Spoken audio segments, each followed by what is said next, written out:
우리가 11월 세 번째 주일 추수감사절입니다.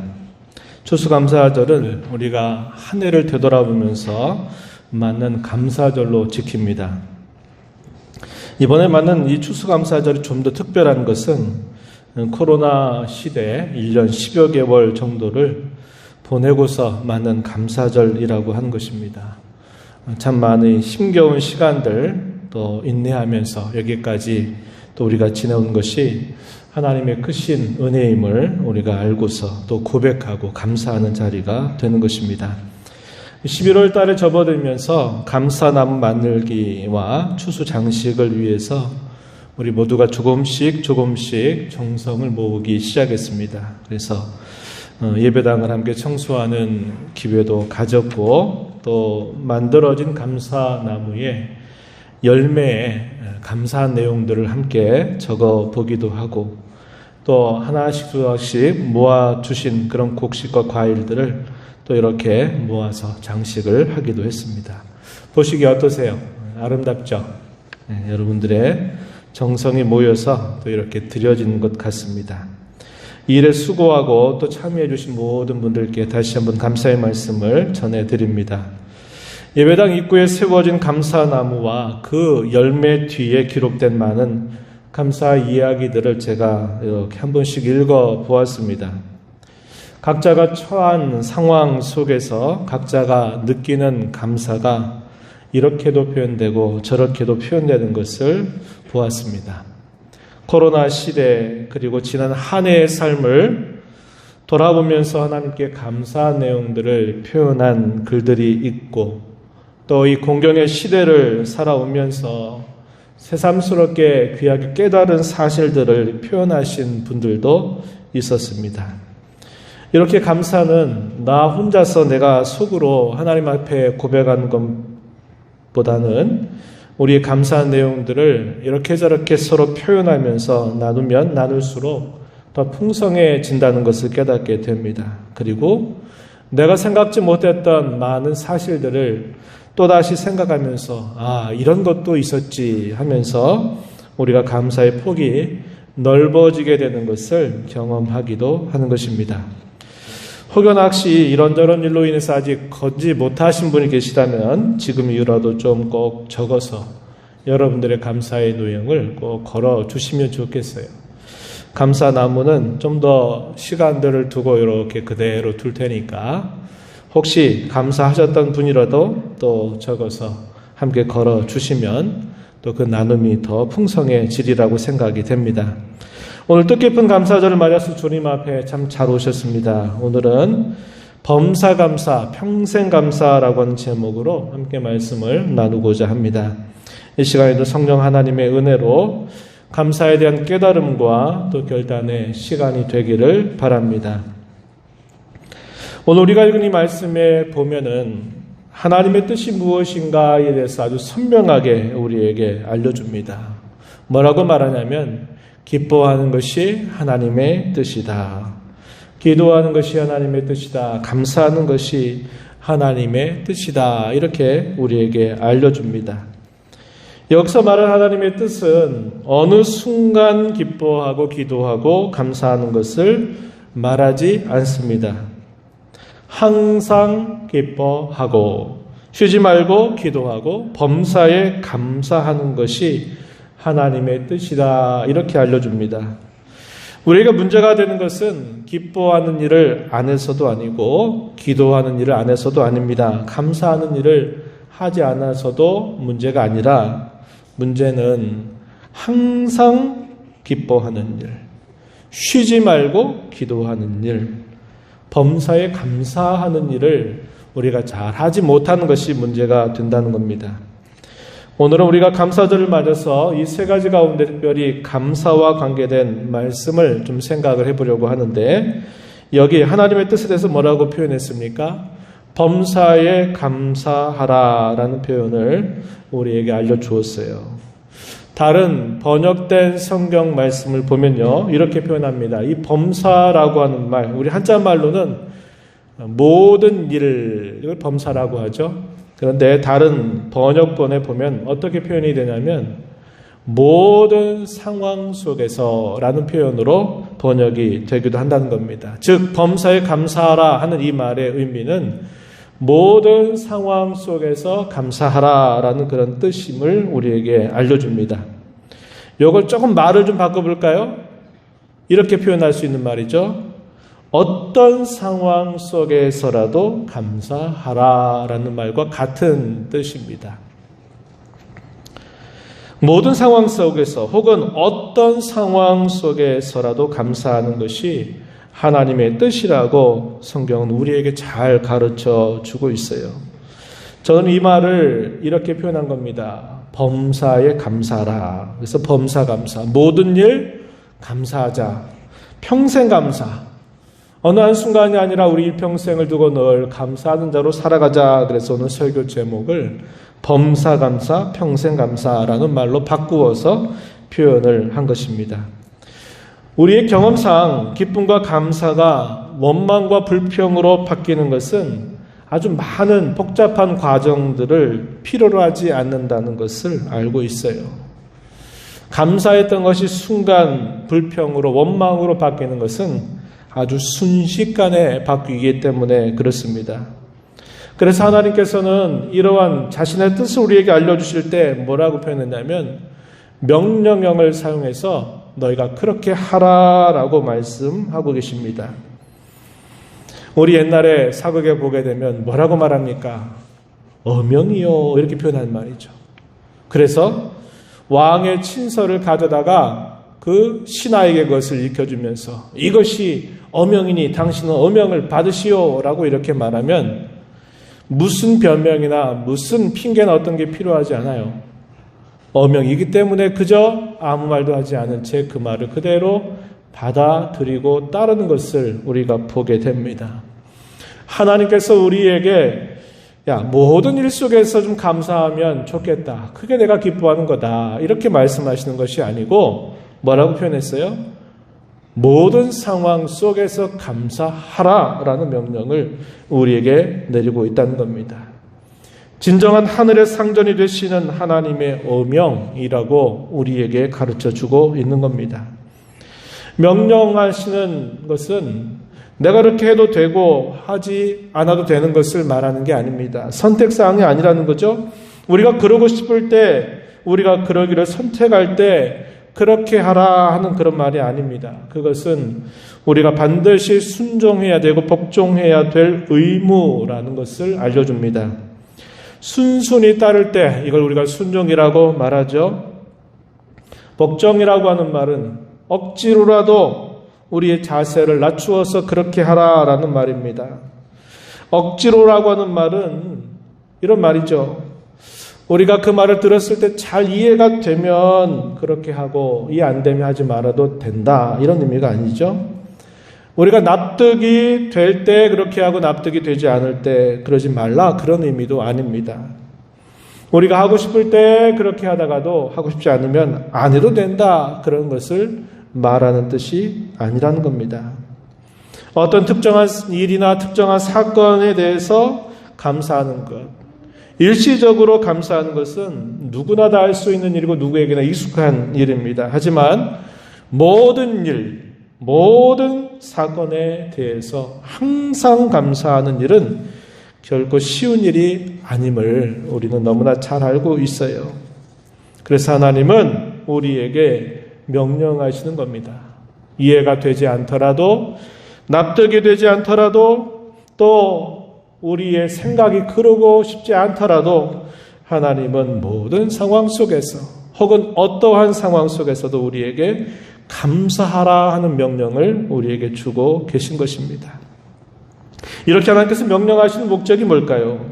전 두 가지로 생각해 봅니다. 하나는 하나님의 뜻, 즉 모든 일에 감사하고 평생토록 감사하라고 하는 이 하나님의 뜻에 순종하게 하시려는데 이런 명령을 주고 계시다 하는 것이고, 또 하나는 그렇게 순종함으로써 그것이 하나님께 영광이 될 뿐만 아니라 그것이 결국은 우리에게 유익이 되기 때문이다 하는 것입니다.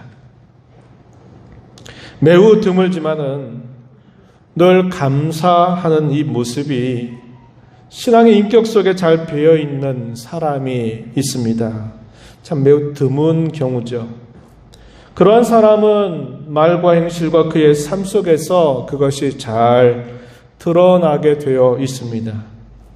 어떤 말을 꺼내도 그러한 마음을 느끼게 해주는 사람이 있는 것입니다. 늘 감사하고 모든 상황에 대해서 감사할 줄 아는 성품, 이것은 성도의 빛나는 성품이라는 것을 우리는 알게 됩니다. 우리의 신앙의 성숙한 열매라고 하는 사실을 우리 이걸 통해서도 생각할 수 있게 됩니다.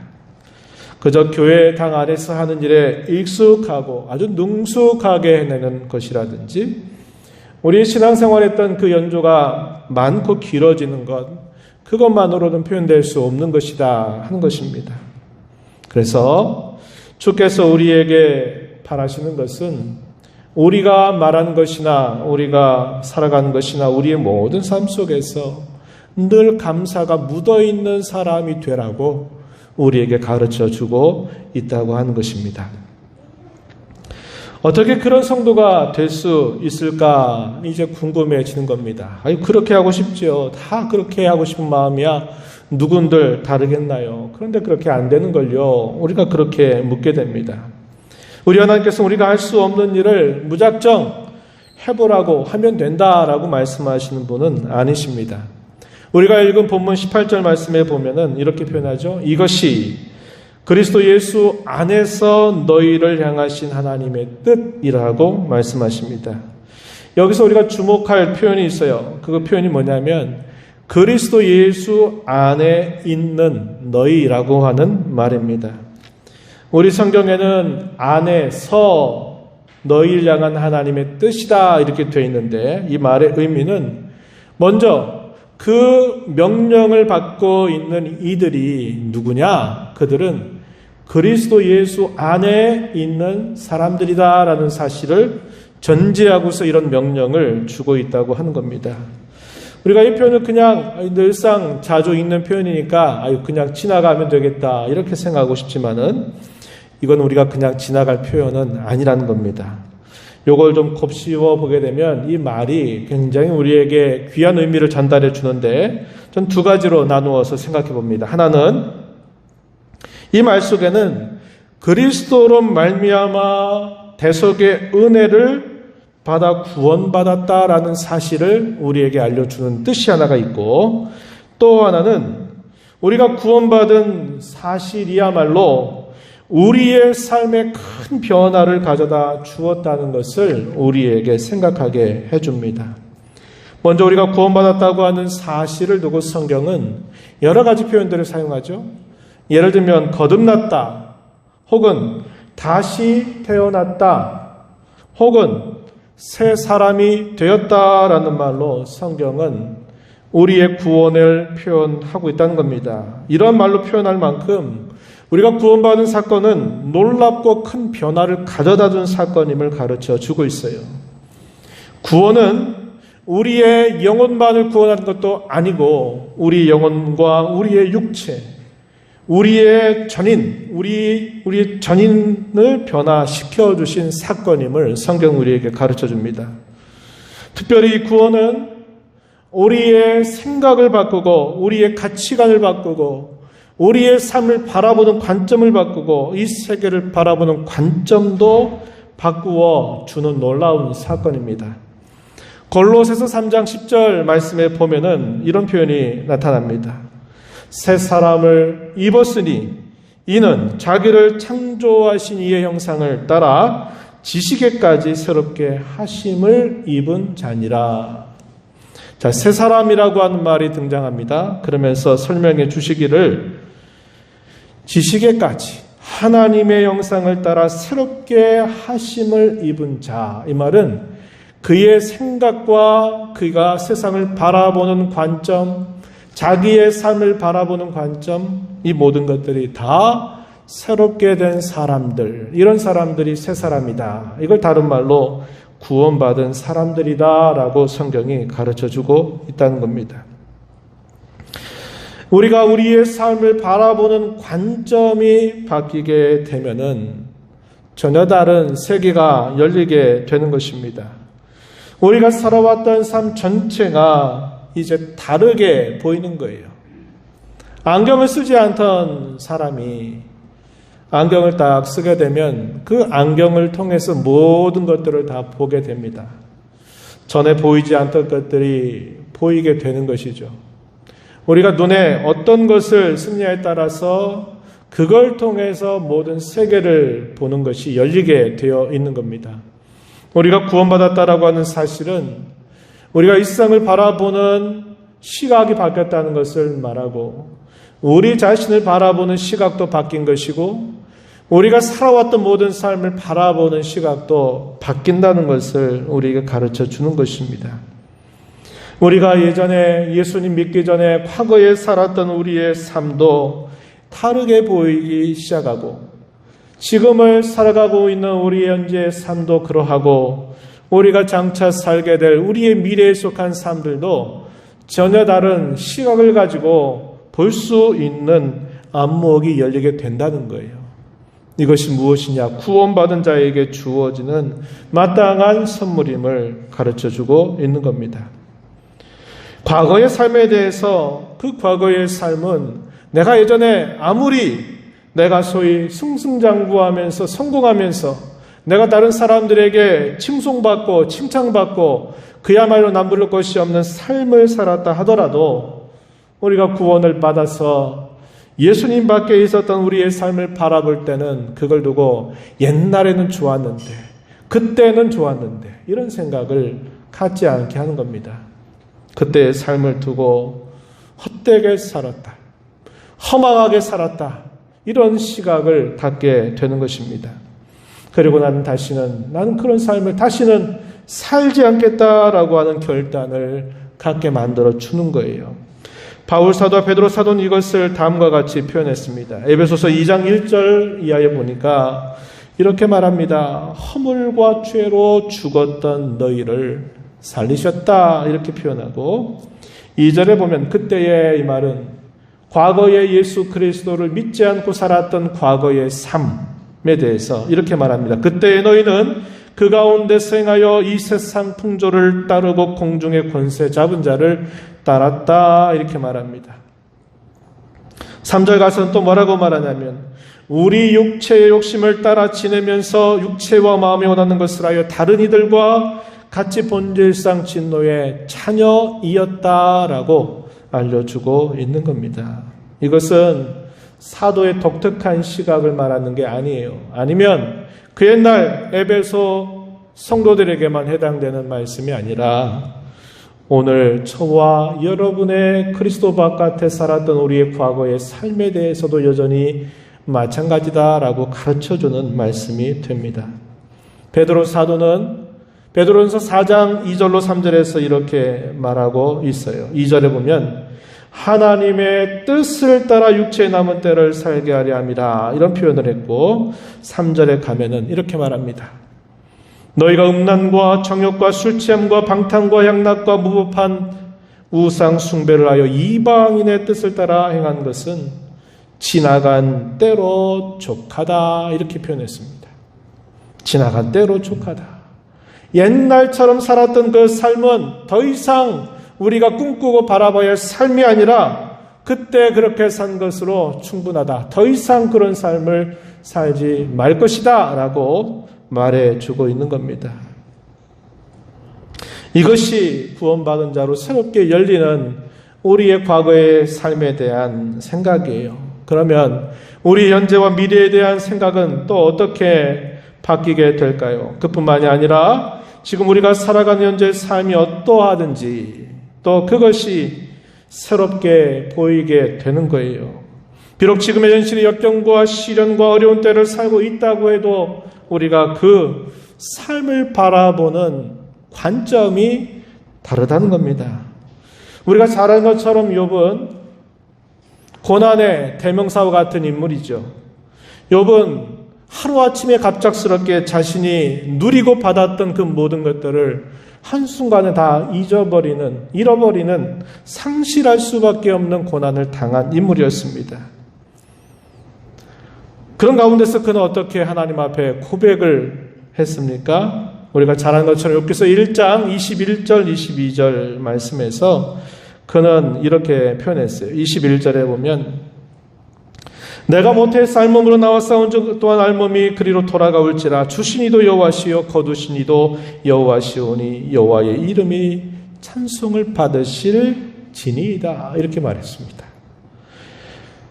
우리로서는 도무지 이해할 수 없는 것 같은 표현을 그는 한 것입니다. 그가 당시에 당하고 있는 그 이해할 수 없는 도무지 받아들이기 힘든 그 고난을 대하는데 그가 그 고난을 대해서 그가 고백하는 말이 이 말이었다고 하는 겁니다. 우리가 태어날 때 아무것도 가진 것이 없이 왔고 우리는 언젠가 다 모든 것들을 두고 떠나야 할 것인데 그것을 주시는 분도 하나님의 권한이요. 그것을 취하신 분도 하나님의 권한이고 그것을 취해가는 것이 조금 늦게 취해갈 수도 있고 그분이 좀 빨리 취해가실 수도 있는 거 아니냐. 나는 그 하나님을 여전히 나는 찬송하련다. 이런 고백을 올리게 되죠. 사단의 속이 더 베베 꼬였습니다. 그래서 하나님 앞에 또다시 가서 여쭈어요. 이번엔 한번 그를 한번 치도록 허락해달라고 했더니 하나님이 그렇게 해라 그러니까 이 사단이 욥의 몸을 치는데 기와 짝으로 자기의 몸을 긁지 않고는 하루도 견딜 수 없도록 그를 괴롭히는 겁니다. 그때 그의 아내마저도 아유 하나님 저주하고 나 같으면 하나님 다 저주하겠다. 그렇게 말했을 때 욥은 또 뭐라고 대답합니까? 2장 10절에서 이렇게 말해요. 그대의 말이한 어리석은 여자의 말 같도다. 우리가 하나님께 복을 받았은즉 화도 받지 아니하겠느냐 하고 이 모든 일에 욥이 입술로 범죄하지 아니하니라. 이렇게 말했습니다. 이 이야기는 우리가 볼 땐 과거 이야기지만 욥이 당하고 있는 그 재난 같은 그 고난, 그 현실 속에서는 현재적인 일이라고 하는 거예요. 도대체 그 사람은 우리와 똑같은 성정을 가진 사람인데 도대체 그 사람 속에 뭐가 있길래 그런 고난 속에서도 이런 말을 하고 버텨내는지 우리가 참 이해하기 어렵지만 그는 무엇이 있는 겁니까? 하나님을 향한 신뢰, 하나님을 향한 믿음이 있는 겁니다. 그래서 그의 당하는 현실이 세상의 눈으로 봤을 때는 저렇게 잘난 척하더니 잘 사는 것처럼 보이더니 하루아침에 뿅 망해버렸다. 이런 말들을 들을 만도 한데 그는 그런 시각으로 보지 않는다 하는 겁니다. 이것은 어떤 경우입니까? 그에게 갑자기 닥치게 된 고난과 재난에 대한 그의 반응이었어요. 바울 사도는 더 나아가서 뭐라고 말하냐면 이렇게 받아들일 때 갖는 태도만이 아니라 내가 그런 일이 아직 오지 않았지만 그런 일들이 내게 닥쳐오게 될 때 적극적인 태도로 이렇게 가질 것을 우리에게 가르쳐 줘요. 이것은 그의 신앙 고백이기도 하고 또 가르쳐 주는 내용이기도 합니다. 먼저 빌립보서 3장 7절로부터 9절 말씀에 보면은 자신의 고백적인 말을 들려주는데 여기 보면은 뭐라고 말하냐면 우리가 잘 아는 표현입니다. 무엇인지 내게 유익하던 것을 내가 그리스도를 위하여 다 해로 여길 뿐더러 또한 모든 것을 해로 여김은 뭐라고 말하냐면 9절 앞부분에서 이렇게 말합니다. 그 안에서 발견되려 함이다. 이렇게 말해요. 나는 누가 내게 뺏어가서 난 그렇게 하는 거 아니고 누가 나에게 강탈해서 그것을 취해서 그런 거 아니고 나는 내가 먼저 자원해서 나는 이런 것들을 다 버리기로 작정했다라고 말하면서 뭐라고 말합니까? 내가 그렇게 하는 이유는 그렇게 하는 목적은 이거다. 내가 예수 그리스도 안에서 참으로 나는 발견되고자 하는 그 목적을 가지고 나는 그 일이 닥치지 않았음에도 불구하고 난 일부러 그것들을 나는 버린다. 그것들을 가치 없는 것처럼 여긴다라고 그는 그렇게 고백적인 말로 고백을 하고 있는 겁니다. 로마서 5장 1절로부터 4절에 보면은 또 이런 가르침을 주고 있어요. 우리가 잘 아는 말씀이죠. 로마서 5장 1절에 보면은 믿음으로 의롭다 하심을 받았으니 우리 주 예수 그리스도로 말미암아 화평을 누리자 이렇게 말합니다. 이것은 예수님을 믿게 됨으로 말미암아 그의 심령 속에 찾아온 평화를 말하고 있는 거예요. 이미 이루어진 일이죠. 3절 가서 보면 뭐라고 말하냐면 2절 끝에 가서 보면 뭐라고 말하냐면 이렇게 말합니다. 하나님의 영광을 바라고 즐거워한다 라고 말합니다. 이것은 미래에 속한 일이에요. 하나님께서 약속하신 것이 이루어지게 될 그때를 표현하고 있는 말입니다. 그럼 이미 자신에게 이루어진 일, 그리고 자기에게 장차 이루어지게 될 일, 그 사이에 지금의 내 삶에 대한 이야기들이 있어야 되잖아요. 그 이야기가 우리가 잘 아는 이런 이야기입니다. 뭐라고 말하냐면 여기 4절에 보면은 이렇게 말하는 거예요.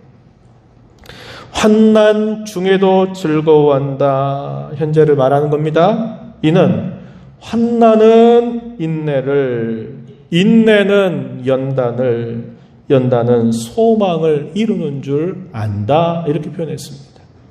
이미 자신에게 이루어진 사실 그리고 이루어지게 될 사실을 바라보면서 이미 이루어진 일과 이루어지게 될 그 사실의 그 과정을 살아가는 일을 두고 뭐라고 말하냐면 환난을 말하고 인내를 말하고 연단을 말하면서 이 일이 우리에게 약속한 것이 이루어지게 될 때까지 우리에게 있게 될 일임을 적극적으로 가르치면서 이것을 맞이할 것을 이야기해 주고 있다 하는 겁니다. 우리는 이 말씀을 통해서 확인합니다. 저와 여러분이 그리스도 예수 안에 있다라는 사실은 이미 내가 구원을 받아서 새 사람이 됐고 새 사람이 돼서 내 인생 전체를 바라보는 내 시각이 예전과 같은 시각이 아니라 이렇게 새로운 시각으로 내 삶을 바라보는 거예요. 실수했고 범죄했고 추악했고 더러웠던 내 과거의 삶도 나름 그 가치가 있다는 걸 알게 돼요. 내가 다시는 저런 삶을 살지 않으리라고 하는 깨달음과 결단을 가져다 주고 내가 지금 살아가고 있는 삶이 내가 원하는 대로 순경과 기쁨 가운데 살아가는 삶이 아닐지라도 이것을 내가 받아들일 수 있는 그런 시각이 열리는 것이다 하는 겁니다. 그리고 장차 우리에게 약속하신 것을 누리기 위해서는 내가 좀 더 적극적으로 이런 마음을 가지고 임하겠다라는 것을 우리에게 가르쳐 줘요. 이러한 내용들이 그리스도 예수 안에 있는 너희를 향하신 하나님의 뜻이다라고 말할 때 중요하게 표현되고 있는 말이라고 한 겁니다. 하나님이 이런 것들을 우리에게 주셨다고 우리에게 말씀하시면서 얘들아 항상 기뻐해라. 쉬지 말고 기도하여라. 모든 상황 속에서 어떤 상황 속에서든 감사하도록 해라. 그것이 순종이든 그것이 복종이든 간에 그렇게 하도록 해라. 우리에게 명령을 하고 계신 것입니다. 우리는 이 말씀을 가지고 몇 가지 적용을 좀 해보고 마무리하고자 합니다. 우리가 하나님께 드리는 감사는 두 부분이에요. 하나는 구원받은 은혜에 대한 감사입니다. 그리고 또 하나는 우리의 삶 전체에 대한 감사라고 하는 겁니다. 우리의 삶은 어떻게 보면 버릴 것이 없도록 하나님이 우리를 이제까지 빚어주신 삶이에요. 과거에 부끄러웠고 과거에 실수했고 범죄했던 일이라 할지라도 그걸 통해서 하나님 우리를 만들어주신 하나의 자양분으로 우리의 삶을 인도해 오셨어요.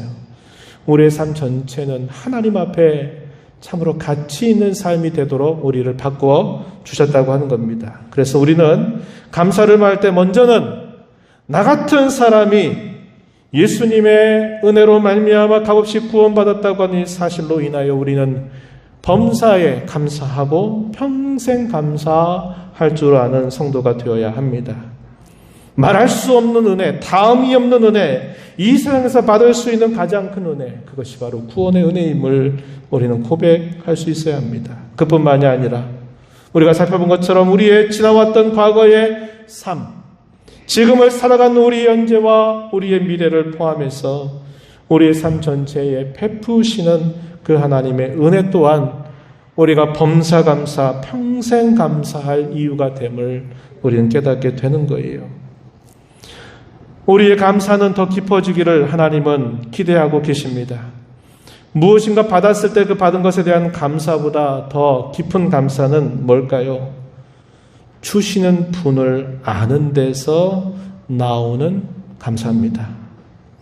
또 주시는 분을 내가 더 깊이 인격적으로 알아가는 관계를 통해서 나온다는 것을 꼭 기억하십시다. 부모님 자녀에게 원하는 선물을 줄 때 자녀는 내가 갖고 싶은 장난감 사줘서 감사하죠. 그런데 나를 혼낸다 그러면 엄마 아빠가 갑자기 싫어집니다. 도망치고 싶은 마음이 생겨요. 아이가 알고 있는 것은 그런 정도입니다. 그런데 더 소중한 게 뭡니까? 야, 나는 이 장난감뿐만 아니라 더 큰 것도 너에게 해줄 수 있어.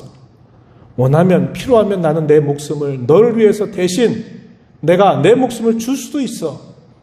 이런 사실들을 아이들은 알지 못하는 거예요. 근데 부모는 실제로 그럴 수 있는 겁니다. 만약에 죽을 위기에서 생명을, 자식과 자기를 선택하라고 하면 자기 자신을 선택하는 부모는 없을 거예요. 자식을 살리는데 자기 생명을 다 내어줄 겁니다. 주는 것보다 주는 그 분 자체가 더 큰 거예요.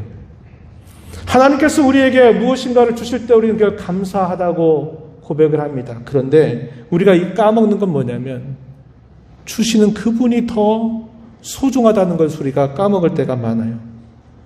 그분이 어떤 분인가를 인격적으로 더 깊이 알게 되면 우리의 감사는 더 깊은 감사가 될 거예요.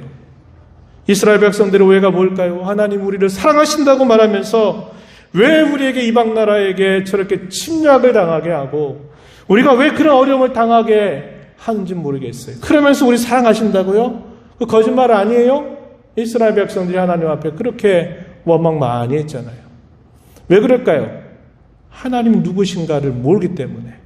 하나님과 깊은 인격적인 관계가 없으니까 그저 좋은 거 주면 감사하고 나쁜 거 주면 원망하고 불평하는 일들이 계속 반복되는 역사를 보여줬다고 하는 거예요. 여러분, 우리는 꼭 기억해야 합니다. 하나님이 누구신가를 알면 그분이 한결같이 변함이 없는 분이라는 걸 알고 그분이 약속하신 것을 반드시 이루시는 분인 줄 알고 그분이 나를 사랑하시는 것을 내가 깊이 안다면 때로 그분이 내가 이해가 되지 않고 납득되지 않는 어떤 것들을 내게 주실지라도 그것 때문에 하나님 있을 줄 몰랐어요. 나 하나님 그런 분이 안 섬길 거예요 하고 돌아서지 않게 될 거예요. 나는 이해가 안 되고 납득이 안 돼도 믿어요. 왜? 하나님이 누구신가를 인격적으로 내가 그분을 알기 때문에 그분이 비록 나는 이해가 안 되고 납득이 안 되지만 결국 나를 더 좋은 곳으로 인도하실 그 하나님을 믿는다면 때로 내가 이해되지 않고 납득되지 않는 일이 있어도 그것을 받아들일 수 있어요. 그것으로 인해 실족하지 않게 된다고 하는 것입니다. 그래서 우리는 받은 것에 대한 감사도 잊지 말아야 되지만 주시는 분을 아는 것으로 나아가야 되고 그 주시는 분과 인격적인 관계를 맺는 일에 더 집중하는 자로 살아가야 된다는 것입니다. 우리의 감사는 또 감사로 계속 이어져가는 삶을 살아가야 하겠습니다. 하나님 앞에서 감사하는 일, 마땅한 일이고 당연한 일입니다. 하나님 우리에게 모든 것을 늘 주시는 분이고 우리는 하나님 앞에서 그것을 받아서 하루하루를 살아가는 사람들이에요. 그래서 우리의 감사는 먼저 이 모든 걸 주신 하나님께 감사를 드리면서 영광을 돌려야 되겠고 더 나아가서는 우리의 감사는 사람들 앞에서도 잘 표현을 할 수 있어야 합니다.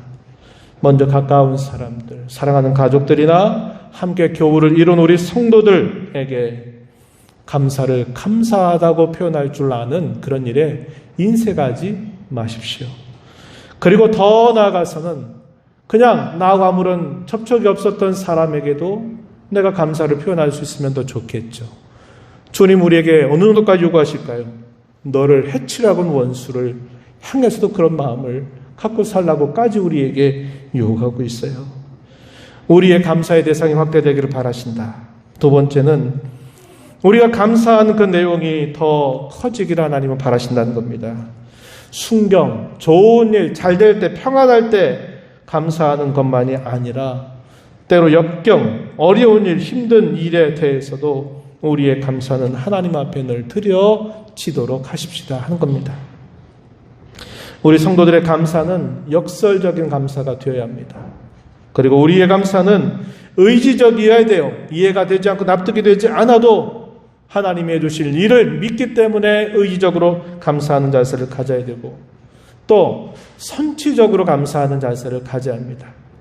약속하신 것이 우리에게 다 이루어지지 않았어도 그 약속하신 것을 미리 맛보는 그런 마음을 가지고서 하나님 앞에 감사를 표현하는 자로 살아가는 저와 여러분이 되어야 하겠다는 겁니다.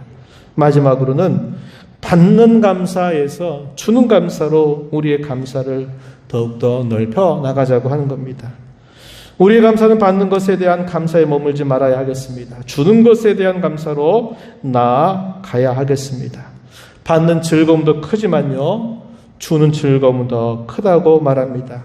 주님이 내게 주신 것, 내게 있는 것을 다른 사람과 나누어서 감사하고, 나눌 수가 있어서 감사하고, 이럴 수 있다면 그 감사는 더 큰 감사가 될 것입니다. 바울 사도는 이렇게 말한 바 있어요. 에베소 20장 35절에서 에베소 교회 장로들을 초청하면서 마지막으로 당부하는 말 가운데 이런 말을 건네줍니다. 이렇게 말했어요. 범사에 여러분에게 모본을 보여준 바와 같이 수고하여 약한 사람을 돕고, 또 주 예수께서 말씀하신 바 주는 것이 받는 것보다 복이 있다 하심을 기억하여야 할지니라. 예수님께서 하셨던 말씀 가운데 복음서에 기록되지 않았던 한 가지의 당부가 전달되는데, 주는 것이 받는 것보다 복이 있다. 예수님 친히 이 말씀 하셨다는 것을 기억하고 나누어 주기를 힘쓸 것을 이야기해주고 있어요. 사람들은 감사를 하면 할수록 더 감사할 일이 많아진다라는 말을 하곤 합니다. 이 말은 감사는 또 다른 감사를 계속 나아간다라고 하는 말이 될 겁니다. 감사의 열매에 대한 말이 될 거예요. 우리가 늘 이 감사 때면 스펄전 목사님의 이야기를 생각하게 되는데, 이런 말이 있다 그러죠.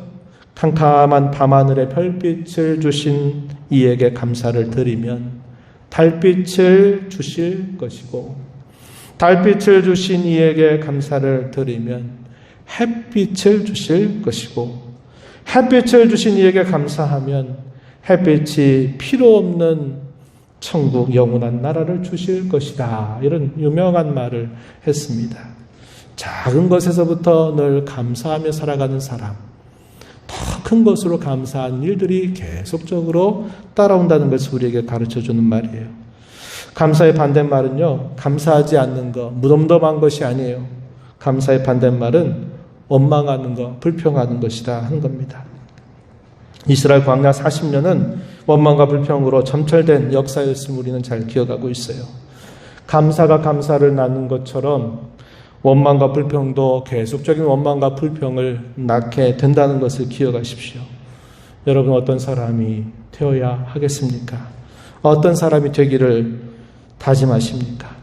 오늘 우리가 살펴본 말씀처럼 범사에 감사하고 평생 감사하는 삶을 다짐하고 주님의 은혜를 구하면서 앞으로 전진해 가는 모두가 되기를 진심으로 바랍니다. 하나님 아버지, 감사절을 저희에게 보내 또 오늘도 허락하셔서 이 감사절을 맞으면서 항상 기뻐하고 쉬지 말고 기도하고 모든 상황 속에서, 어떤 상황 속에서도 감사하라고 명령하시는 것, 그것을 순종하는 것이, 복종하는 것이 하나님의 뜻이라고 저에게 말씀해 주십니다.